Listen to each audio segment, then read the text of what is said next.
So we got a lot to talk about today, guys, and hopefully you're able to stick with me. It's going to be not a very long video. I just want to share some thoughts and stuff. But man, there's been a lot of stuff coming out in the last couple of days, and I'm probably going to forget something here. But I mean, just in the last couple of days, we've had announced the new Xboxes, the price, the release date. Nintendo's had a bunch of stuff come out. I want to talk about the Nvidia cards a little bit, my feelings on that, because a lot of you guys have been actually asking me a little bit here and there about like my feelings on that stuff.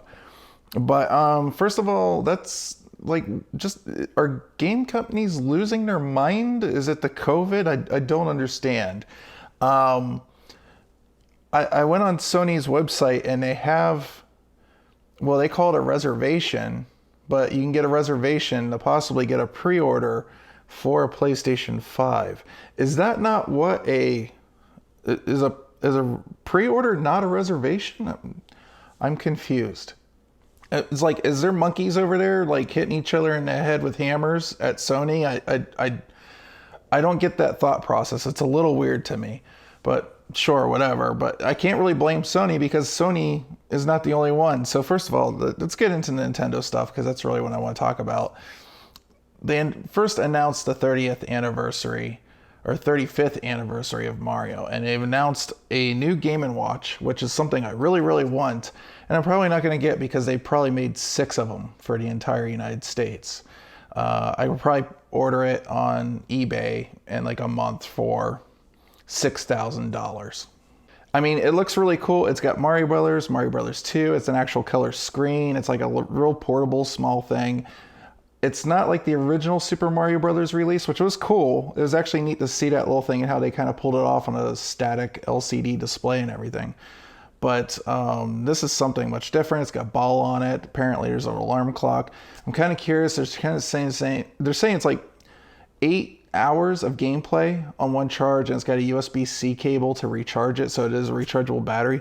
But how would it keep its clock unless the display goes off? It's only on, like the clock's only on for a couple seconds unless you touch it or something like that. That's the only way I can see them kind of like pulling that off. But to be fair, the original Game & Watch. But I'm a nerd, so I have one right here. This is the original Mario Brothers Game & Watch. And this thing, yeah, it didn't last too long.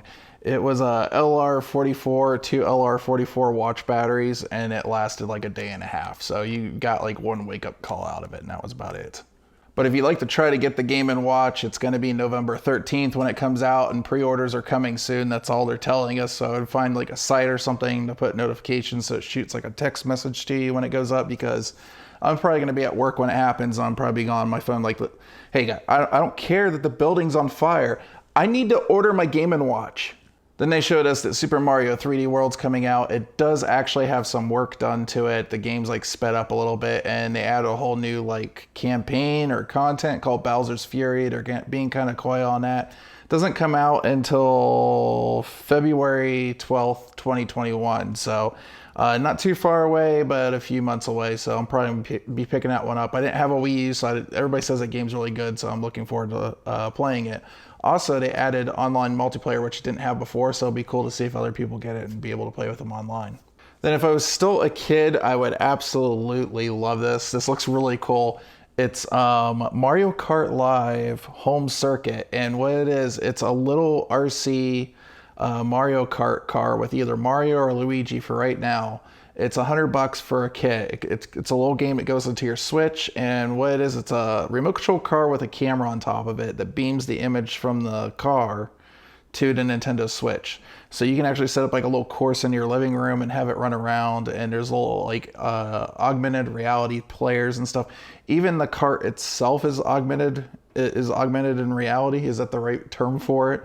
So like when they show Mario like on the screen and stuff, he's actually animated where he's just obviously a piece of plastic in the cart, but they put like a dash and all that stuff in there. So it's very unique. I'm not really big into the toys. Is it toys to life kind of thing? So it's never been my thing. But I mean, this seems cool. I'm almost tempted. If I was a kid, I would have been begging for this thing like crazy. I do see them possibly releasing more carts down the road, especially saying that you can have up to 4 real carts playing in the game at once. And then it sounds like you can also add like augmented reality players in. So not necessarily like they're just kind of there in the game, if you know what I mean. Oh, and that's coming October 16th. So I would love to see a new Mario Kart. Actually, at this point, I don't want so much a new Mario Kart. I want like a Smash Brothers variant of Mario Kart, meaning I want like Pac-Man and Metal Gear Snake and all that crap in like a Mario Kart style game. I think that would be fun. And then I might have missed something. Oh, Super Mario 35th. So this is basically a 35 multiplayer of the original Super Mario Brothers.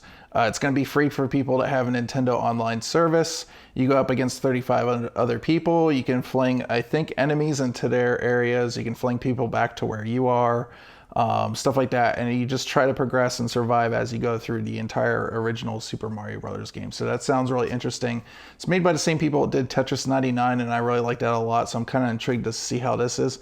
However, it's not coming out until October, and it's only for a limited time until March 31st of 2021. And this is a theme that I'm beginning to not understand with Nintendo, nor really like at all.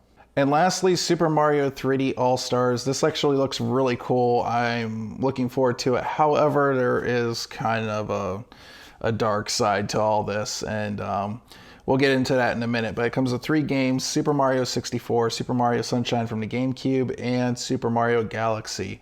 2 of these I like a lot. The third one of them, Sunshine, I mean, my main problem with Sunshine was the camera control. I couldn't stand it in the way it was mapped. So hopefully one of the things that they kind of made possible is that you can switch which way the stick aims, because it's one of those weird ones where you aim up by pressing down and down by pressing up, and I can't do that. It just doesn't seem right to me. And Nintendo, please tell me you've made that better. So some of the criticisms is they haven't done much with these games. It doesn't live up to the All-Stars name. The original Super Mario All-Stars, which was the original Mario Brothers 1, 2, 3, also Japanese 2, which is called Lost Levels here. And depending on what cart you got, it also came with Super Mario World. If you got the Super Nintendo, it had all that stuff together. What they ended up doing is taking the original games and translated them over to actual 16-bit versions for the Super Nintendo. And so they did a lot of work for that. However, those games get some criticism here and there because they don't play exactly the same as the originals. Like some of the physics and stuff is a little bit off in them. And saying that they didn't do anything to these games is not entirely true. So what they ended up doing this time around is the games are actually running on the engines that they were made on. So Super Mario 64 is running on its engine. It's recently, people have taken the source code recently and converted that over to Unreal Engine and made it run 60 frames a second, widescreen and all that. But I guess Nintendo wanted to keep it as authentic as possible, so they ended up using the same engine. Same thing with Mario Sunshine, but they were able to get it into like widescreen.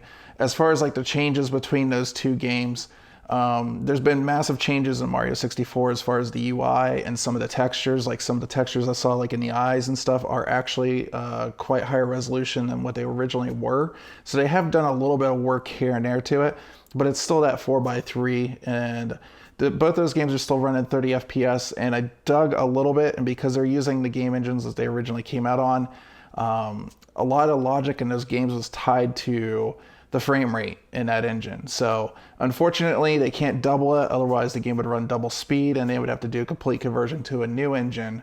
And you know, some people are arguing that would be better. I just want to play the games. That's really where I'm at with this.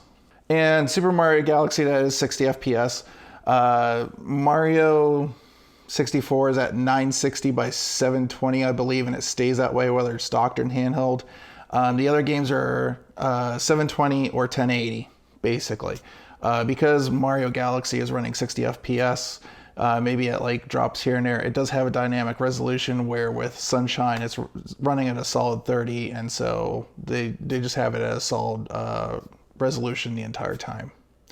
Now the thing that's kind of dark cloud over all this is a limited release, kind of like the Disney Vault stuff. This is only going to be around until March 31st of 2021. And with what's been going on this year, and I can get that with a physical release, okay? I can understand that. I've pre-ordered my physical release. I just checked Amazon. They're out as of making this video. I don't know if they're going to get any more in, but they actually have a tagline saying, "We do not know if we're getting any more in." So there's that. But they're taking it off the digital store on the 31st of March, and I don't understand why. Like, why do this, Nintendo? Let alone there's going to be people that aren't, there's going to be people out there who have lost a lot of their jobs this year and stuff. They're not going to have a very good Christmas. You know, the hope is the vaccine comes in after Christmas and then people get their jobs back. And it may be like Jimmy or Sally or whoever missed out on Christmas might be able to get a game, and they might want that game, and you took it off the store. You know, I mean, I can't get behind this. I mean, to me, this is just kind of an evil thing to do, Nintendo. And I think you need to be called out on it. And I know you need to be called out on it. This is just BS. There's no reason for this. That could live on that store. There's no technical reason. It's not a large file. You guys could store it on like a very small hard drive and just keep pinging it out over and over again. All right, so September 18th is when that Mario collection comes out. And all right, let's talk about the speaker or camper stove or whatever you want to talk about it, but it's called the Xbox One S. It's the second tier of next-gen systems coming out. Same CPU, different CPU or different GPU cores. It sounds like everything's kind of clocked a little bit lower besides the CPU. 10 gigs of RAM. Some of that RAM, if it's just reserved for the OS apparently, is going to be running really, really slow. And I think this is more like a binning thing. They're trying to make it in a cheap way so that one of the RAM modules is just dirt cheap because they don't need it to run fast. And so basically something that would be in the GDDR6 realm is like failed. Microsoft is putting to use here and it's cutting costs down. So they do still have that kind of like, some of this is reserved for the OS and the rest is like for the graphics chip. 512 NVMe drive. It still has the expansion slot in the back for Seagate's little expansions. Who knows how much those are going to cost. In some cases, I've seen placeholders for just 1 terabyte being $219, which is absolute BS. But hey, what are you going to do? You can't get it anywhere else.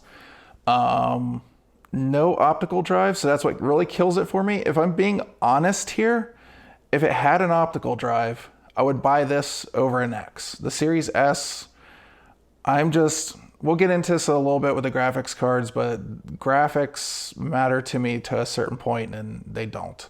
And that's a change that I've had as a gamer in the last year or couple of years, I guess. It's kind of evolved over time into that way, and I'll explain my reasons for it. Oh, and if you have Game Pass Ultimate like I do, which is basically Game Pass that's bundled with Xbox Live and Game Pass PC, EA Play, which is kind of like their Game Pass or their subscription service, is all getting rolled into that. And from what I've seen, it's like basically older EA games and stuff. There'll be a couple things I might play on there here and there, but for the most part, I mean, it's not a bad deal. You know, I just probably won't put it much to use because who knows? I don't know, maybe there's some stuff on the backwards compatibility that's on EA Play that would be pretty cool. So, like Dead Space or something. And it sounds like they're bringing their Xbox plan, whatever they called it. It's basically a monthly payment service that is, the idea is you do a credit check, you get zero down, you take the box home that day. And it sounds like for the Series S, it's going to be $25, and for the Series X, it's going to be $35. But that also gets you Game Pass for 2 years, and it's a 2-year payment, so it's 24 months. But you take the box home. Now, technically, you're paying more than you would pay for the box, but if you actually think about it, Game Pass Ultimate being $15 a month on top of that already, you're actually getting the console for less. So, I mean, it's something to consider if you're looking at getting one of these boxes. Like I said, I think I'm going to hold off for a while. I just don't feel like I need it yet. And there's a lot of games coming to the Nintendo Switch this year that I'll be talking about in another video, what I'm looking forward to. And consider that like kind of like a little, foreshadowing in a way. All right, and last little bit, my thoughts on the Nvidia cards. Now, I have nothing bad to say about these. These things are decently priced. I still want to see the reviews. I still need hard numbers to know what the hell to think about these things. That's always going to be the case. I'm never going to take Nvidia 100% on their word on it. Digital Foundry did a video and they said that they worked with Nvidia. They weren't sponsored, but Nvidia did tell them what games that they could test and what games that they couldn't test. So keep that open, open mind on that. Look, me and PC gaming, we haven't had a fallout in the last couple of years. It's nothing that anybody in the PC gaming community's done.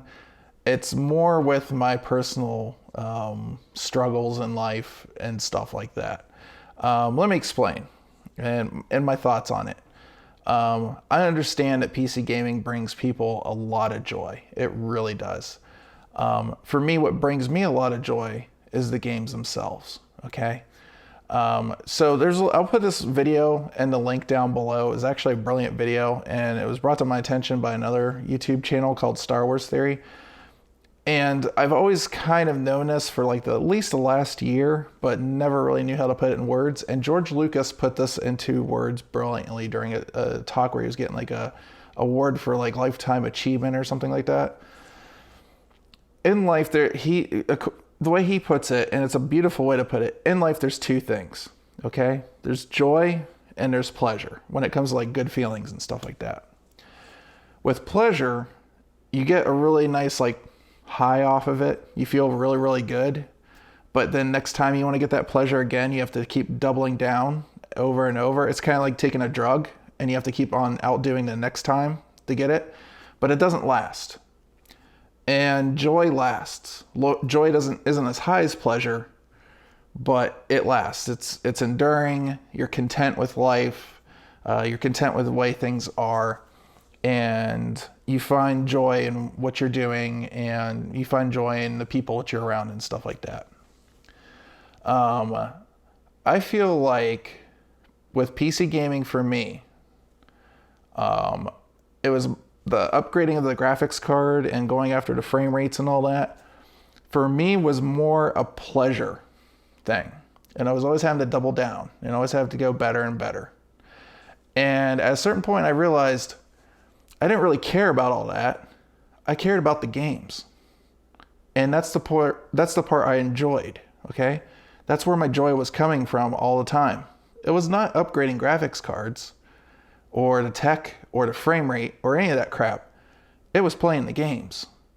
Now, there's people out there who legitimately love doing frame rates, upgrading graphics cards and all that. I'm not saying anybody does it is doing it for pleasure. You might actually get joy out of that. That's fine. That's for you to determine, for you to understand. For me, the joy is in the game itself. And the game doesn't always have to look the prettiest. I want it to run consistent, but it doesn't have to run at like 144 or 240 frames for me to enjoy it. So despite all the good news coming out from Nvidia, and it's great news, the great news on the prices, on the performance supposedly and all this, I still came away with it kind of like meh, because I'm just not that person anymore. I'm somebody that's content with a lot of things, or finding contentment in life and joy with the things that I like to do, or the people I like to be around. And that's a big change in my life over the last couple of years. And that's why when people kind of ask me all the time, how do I feel about the graphics cards? I just don't get hyped about them anymore. I get hyped about Nintendo because Nintendo's kind of like a childhood thing. It brings me a lot of joy.